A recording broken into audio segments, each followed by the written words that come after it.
All right. Wow. Look at Kareem. Look, My Kareem. little Look. office Yeah, I'm not used. I've never seen art. a full beard. What's the art behind you? Over there, Yeah, the black. something I did for Pro Kids. I built their website, Did you? and yeah, and I presented it as a gift to them. But Dame Dash was there, and when Dame left, I didn't present the gift. I kept it. It was it's George Mike, and they had a shoe. Actually,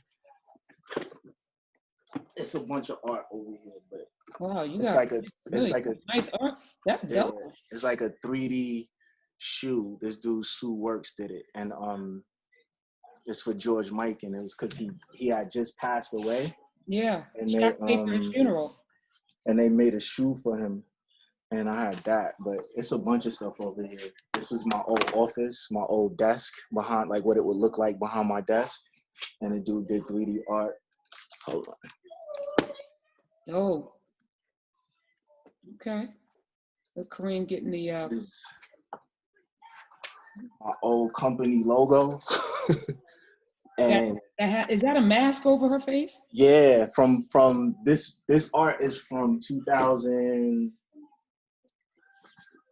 2004. So wow, 16 And years ago. And obviously then Barack Obama, and I'll look, probably have it Muhammad looks like Ali. the Korean version of Barack Obama. That looks like the South Korean version. It looks like who? A Korean version of Barack Obama. Barack Nah, Obama-san. Obama time. Obama-san, which is Hilarious. Let me put this back. okay. All right, that's Kareem. So Kareem is very good friend. He's also my chief technologist for everything that I'm doing. That's All right, dope. I'm here. And all the time that I've known you, I've never seen your hair. But you usually, Oh, it's here. yeah. So you're not even receding. You just Nah, baldy just I just. in a full beard. Look at you looking all very Teddy Pendergrass. Super different. I like it though. I like it. I like it. All right. So today I had this dope doctor on my show. Her name was Arabia. It is Dr. Arabia Mollett. Okay. Mollette. Her story is amazing. She's from the South Bronx. Saw her mother try to commit suicide. Her son got murdered by his father. Her Damn. sister was shot. Like she got this crazy story. She ends up going to medical school in Cuba. That's And the place to go to no, medical school. yeah, and she was just saying how, and I thought about it because tomorrow I'm having a coronavirus town hall on Sirius XM, and I'm trying to make sure that it is not just dealing with solutions, but that is aspirational, that people come away with some action items that they can incorporate into their lives, into their community. Trying to do too much, but I feel like when she said that, which thing that stuck out, she said, one of the first exams, everybody got their test scores back and they would say it out loud. So it'd be like, Arabia Millet, you got an A, this person got an A, and some people fail. And the teacher said, as a result of these failures, and first of all, the lessons in Spanish, it's in Wow. Cuban Spanish. And she's from the South Bronx. She's like, I know some Spanglish, but I didn't know how But to speak yeah, the language. But they say, well, if you don't speak the language, they'll put you in like a pre-med until you learn the language. But she said she caught on and she was able to not go to pre-med and go straight into medical school. But the teacher said, because 3 people failed, all of you fail. And I thought that that was really powerful because she was saying that if all of you don't come together to help the people in the class that aren't doing well, then none of y'all then are gonna make it. And that's coming from America, she said it's all, dog eat dog. If you're not doing well, you get kicked out of school. If you're not doing well, they wait for you. individuality. Yeah, That's where we are. Like we're so concerned about I got this, I have all of these things, I got artwork, I got this thing, I got that thing. And the problem then becomes, well, if I have all of this, what's the person next to me have? Right? And the person next to them. And if something happens to me, who's going to take over that, or who's going to take my art, or who's going to do this, or who's whatever. But the main thought, or the huge issue is, just because I have doesn't mean that I shouldn't be sharing. And like, it's but it's even community deeper than that because if you go community down over the line, competition every single time, and we're in a competition society. and that's what she said. There's no competition in medical school in Cuba. everybody wins. Or if you're not supposed to be there, that'll be revealed too, because not everybody is supposed to be there, but there's a community and there's a shared experience of you doing well. But if the person next to you doesn't have, and the person next to the person doesn't have, but they all know that you have, yeah. you see what I'm saying? So there's a self-preservation reason why you share with the people around you to make sure. I've said this on the air. My dream is for everybody listening to my voice to be wildly successful and have all the money that they need. Yeah, it's important. Borrow from me, right? So right. it's a self-preservation. Yeah. But I'm reading this book because part of the town hall tomorrow is I have this dope author, and I downloaded her book and I invited her on because you know how I collect people. I just find them on social media and I'm like, ooh, this book is called The Color of Money. And this young lady, she's a lawyer who's from Iran, right? So she's not, but she did this whole book and she started off with this premise that Black banks are bad for Black people.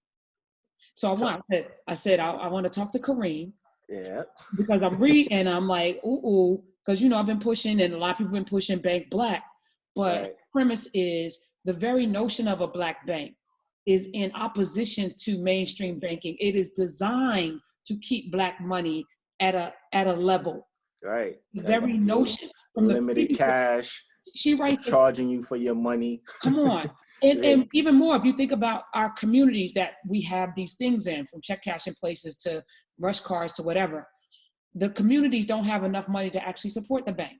So the bank has to struggle. The property values are less, so the things that accelerate mainstream banks, Black-owned banks don't have the same resources. I just got off the phone with someone talking about a Black bank, but continue.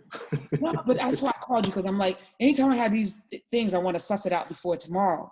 And I want to have this conversation. I'm recording and I'm going to put it up on YouTube because we need to have these conversations in our community. We have a lot of people pushing to do a lot of things, but the critical thought behind why and how do we get there? So she says the Freedmen's Bureau, which was founded after, bondage, after people were freed, was supposed to provide land, because land is what's actually the value. Yeah. Land is actually the real currency. And when you think about the founding of this country, it was designed for wealthy landowners. Those were the ones who could vote.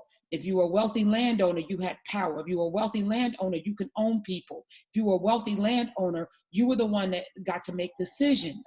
The Freedmen's Bureau was designed to give land. Remember 40 acres and a mule? A mule, right. Well, instead, what it did was it created a bank. And so many people, so many formerly enslaved people put their money into these freedmen banks and they lost everything. So now we don't trust banks. And again, just like we don't trust the medical field because but should we? Should we trust the bank? So my question is, and this is when she said this, and then she said Baldwin, I'm going to read this to you. She said, because everybody's been touting from Malcolm to Martin to Booker T to W.B. Du Bois that we have to have our own bank. We have to have our own bank. Malcolm was big on, we got to have our own economy. We got to have our own thing. You think about the Nation of Islam, it's all about having an insulated community. But Baldwin said, and let me just read this to you. I'm just going to read it. Let me see if I can find it. Okay. She says, as soon as the Civil Rights Coalition began to demand some form of wealth redistribution or poverty aid, President Nixon started embracing Black capitalism. Support for Black banking, Black capitalism have been consistent policy Band-Aid solutions, a decoy to the fundamental challenge of overcoming America's legacy of slavery. So as soon as Black people want rights and equity, they throw, so Bush did it, Clinton did it, Nixon did it. And I talked about Black banks and Black pastors, which is why we got to side-eye Black pastors, because they got a lot of money from Nixon, Bush, Clinton. And what was the edict when we gave you that money? Keep the Negroes, keep them quiet. And every time we had an uprising, they would throw money at people in our community. And then the movement just went away. Every single time. It never fails. It's a working model. It works right now. A couple of people got rich and the rest of us got pacified, and then they put drugs. Right, and then they ask the rich people, how do you feel about America? And the rich people, the rich ones are always like, things they may be bad, but there's an opportunity. Look at me, look at me. Right. But Baldwin said, so she said, but could a ghetto, so economists will always say, we got to put money in our own community, we got to put money in our own community. But she asked the question, but could a ghetto born from racism and segregation overcome those forces through banking? She said, or as Baldwin wrote, he wrote that a ghetto can be improved in only one way, out of existence. So the goal for us has to be not to do the marathon thing that Nipsey Hussle did, which is why he's probably not here, because he was building in a place that was already bereft of any kind of foundation for success. You can't build a house on shaky ground. You can't build a house on sand. You cannot build a house on a shaky foundation. Destroy and rebuild. And it's not his fault, because, you know, from the outside, it feels like, yeah, and listen, I've been guilty of it. For 5 years, I've been preaching building Black Wall Street. But if we're talking about Black Wall Street started with land ownership. That the guy from Memphis pumped money in to go and buy up land. And they bought land, and then they had oil on that land, because when you have land, the stuff that's on that land belongs to you. Black Wall Street was powerful not because of banking, but because of land ownership and then home ownership that then built thriving businesses that then could power. So the banks in Tulsa, Oklahoma and Greenwood were not Black banks per se. Right. They were banks fueled by powerful people, because there were doctors, 17 doctors. People had airplanes and like these were wealthy people next to people who weren't wealthy, next to people who were poor. It was a community. Right. The bank there wasn't a Black bank. It wasn't a poor bank. It was a bank that serviced a community of people that actually there were very, very wealthy people there. So it can thrive. So that's the model. So I just wanted to throw that out to you as we think about what we're doing next. So here's a couple of ideas and a couple of concepts, right? We might need a blank slate, right? We might not be able to build in the places that we live, right? Buying back the hood may not be the smartest concept or the smartest idea. What may need to happen is we may need to relocate and then build up whatever it is. Like, fundamentally, here are our laws, here are our rules, here's what money buys you, here's why this is important. How are we going to eat? What do we eat? Do we care about, things that are not of nature, meaning like unnatural foods and things that come in and work and things that we eat? Like, are we now growing all of our foods? Yes. Once we grow all of our foods, who's responsible for the yams? Who's responsible, for the apples? Who's responsible for the greens? Like, and then we all support that ecosystem. Who's got the lake with the fish? Right. Who's got? Yeah, and I think what you're saying, it should be someplace remote, someplace where the weather is favorable. Yep. Not hurricaney, not tornado-y. Like we have an opportunity now, and the Great Migration that where Black folks were fleeing horrors from the South. I get it. My father's parents came up on from Florida and from South Carolina, and my father was born in Newark. But if you think about the control that you can have, and all right, let me be careful. No, you don't have to say it to me. I'm already. All right, I'm saying I'm recording this. Yeah, I'm 2 years from where you are right now in my head. Like, okay, I see where you're headed with this. But the thing is, who's our community, right? Because some things are being said and some things are being done, and some people have accepted and received that money that we talk about that can they can't actually hurt us. They can't come. The Negroes that want to throw house parties during a pandemic, they can't come. Nah, they can't come. Motherfuckers that want to do Easter egg hunts in the middle of a pandemic, they can't come. Right, we gotta care about us. Like, and I'm learning that if you not that I didn't know this, but if you don't care about yourself, it's almost it is actually impossible for you to care about someone else, right? I mean, I'm watching the internet and people are getting into fist fights over social distancing. Like, all right, do you realize that when you start fighting and spreading But whatever, like I'm right. Well, you could be 6 feet away with my fist in your face. That keep you. I don't know, but no, you're making a point, which is why I'm staying my black ass home. You ain't got to worry about car accidents. You ain't got to worry about people being in your face without masks. You don't have to be triggered or angry because somebody stepped on your sneaker. They The can't come one either. thing that I'm concerned with mostly is people who are alone a lot of times or don't have people that they can just talk to. Those are the people that I worry about, because being by yourself and being of sound mind and not being able to get that off your chest or talk, when your brain is messed up or something's wrong with your brain, that changes the whole. Yeah. Well, I social media is both a curse and a blessing. Absolutely. It allows for echo chambers and people to just spout out. You know, the YouTube comment section is another place where people just get to just say whatever, just vomit out things without any thought or concern for humanity. Like people say some of the most horrific things, and I'm like, what's your goal? Like you just want to get that off? You think somebody's gonna high five you because you got an insult in? Like, really? That's your claim to fame? Like, but it probably is their claim to fame. Yeah, but why aren't you participating in the progress of what we're talking about? Why not add some logical solutions? If we're wrong, listen, I don't have all the answers. I have none of the answers. I just learned, I've been pushing banking for the last 5 years, and I might be wrong about that. Right. I might be wrong about that. And that's part of the maturity that you have to have. When you know better, you should do better. And it's okay to pivot and change course when you have more information, but that requires you getting more information.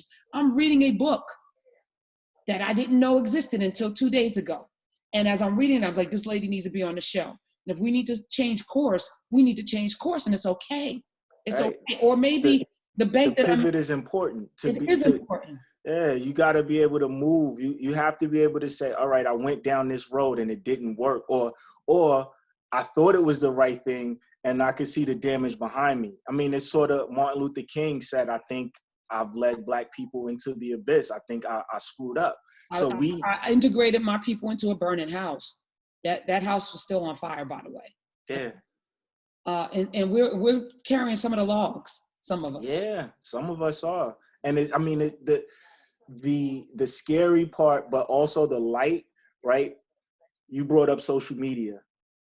Again, here we are. I'm looking at Instagram. We broke Instagram. Do you know what those coders and those executives and all of those people over at Instagram and Facebook are doing right now? Trying to figure out a way to understand why that worked so that they can make it work better, so that they can build a better machine to control and have that housed into whatever it is that we're doing. That they're doing. That we're doing. But we're not benefiting from what we're doing. They're building a house for us to continue to be in bondage in. You know, I always have that argument. Like, I care about the platform way more than I care about what you're doing on that platform. Like, if we don't control the platform, there's really no win, because I create an app, I put it in the app store, it's social media. Off the rip, Apple is taking 30%, 33%. So 3%, yeah. Not what I'm paying my lawyer, not what I'm paying my employees or the people that work for me, not what I'm paying for my server, not what I'm paying for all of these things. How do I catch them? Because they've been playing this game since 2002, 2003. 70s. Since the 70s, but so we're in a position where, again, burning house, you're showing them all of our moves, right? Yes. We don't know that we are. So like, but we do. We don't care because it's a check involved. We know in hindsight, you know, when D-Nice started Club Quarantine and we got in, it was like 20,000, 30,000, 100,000. Michelle Obama, I see you, you know. Those of us that were in it, experiencing it in real time, knew it was a thing, but didn't know it was a thing. Babyface versus Teddy Riley.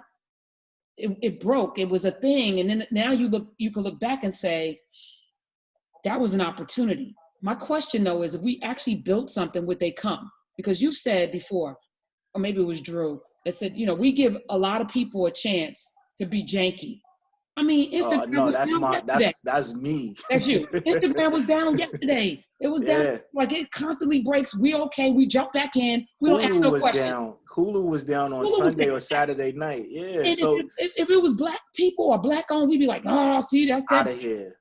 Out of here. Nobody like, and then once you lose those people who actually run these platforms, right?